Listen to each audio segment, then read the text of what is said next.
A dream always begins as an unknown. You are the first and only person to have seen it. The current reality, as well as your companions, bear no proof that it will ever be realized. There's going to be plenty of races where you're going to feel you have a stomach ache. Man up. This is the path you picked. This is it. Everything that you see is the product of someone else's vision and is a reminder of all that must be overcome. The consequences for failure are great. You will work for a person who is living their dream and get paid the wages that they choose. He knows today, if I don't say this, 20 years down the road when I'm working at 7-Eleven, he's going to regret not saying it to me. For Supercross racers, the dream did not begin as a choice, but an impulse. And the resulting obstacles will push you out if your motivation ever shifts from your heart to your mind. For it was never their purpose to make sense of this world, but to recreate it. Coming to the checkered flag, Ryan Villopoto's done it! The ones that do make it, bring it to the next level. Learn from watching the Rickies, Stewarts, Villopotos. They catch the idea of what they do, but they come up and they add a little thing of their own, you know? Supercross is the hardest sport on earth. You're in head-to-toe gear. You get blurred vision. You're on a motorcycle that's 230 pounds running at 60 horsepower.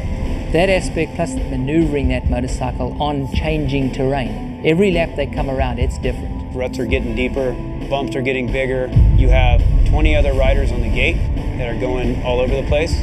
The heart rate, which is your cardio, is really tough. Their heart rates are anaerobic plus. If you just try to count the amount of times they stood up and down on a motorcycle in one lap. You have to be strong, you have to be stable, you have to be coordinated, you have to be efficient. There's no let up. Team sport, they hand it over. It's teammates. This sport, you're on your own. The braking, the clutch, changing gears, shifting, timing. That's why it's the hardest sport on earth. Pole shot, go to the number one! Come on, let's go, let's go! As a parent, you will sacrifice your finances, spend your weekends in an RV, afternoons in the dirt, evenings changing oil, and nights separated from your spouse. As a rider, you will train all year, switch to homeschooling at 13, have your fate decided at 18, and pray that you leave the sport still standing. Specifically, I think about fear of crashing and injury type stuff. And I remember at Phoenix, the last actual race I raced, there was a quad. Somebody on the pro circuit team crashed really, really hard. I got to the track and I was just like, I don't want to jump this. I'm not going to do it. Every rider deals with it. They fight that demon inside themselves. As much as you want to see the good, there's always that, this could happen, but you started this for fun and you got to do it for fun. You just go back to that moment when you and the dirt bike on a grass track, and doing what you love is even more important. While many choose the path of least resistance, there are a few running in the opposite direction. Those who choose to race will live outside convention in their communities, and very few who set out to reshape the pillars of the sport will succeed. But for some, a goal increases in attraction the more it approaches the impossible.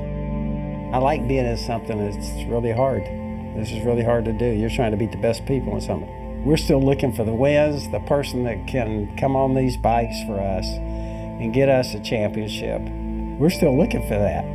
With that dirt bike and that sacrifice of the normal life, I feel like my life's been 10 times better than what it could have been. What I learned about marketing and business and relationships, I would have never learned in college. Education first, please graduate high school at least, and then experience life. Over 17 rounds, the best racers in the world fight for the Monster Energy AMA Supercross, an FIM World Championship between the months of January and May, in stadiums across North America. We will take a look into the lives of the riders, families, and professionals whose fates are determined in this series. Racing a motorcycle is a drug, and we've tried to talk Jordan out of the sport many times before.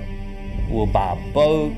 Jordan started playing golf, and probably one of the best golf swings I've ever seen. I begged him to give up the motorcycle. Every time I throw my leg over a dirt bike, I'm focused. You're going out there and hitting 100-foot jumps every lap.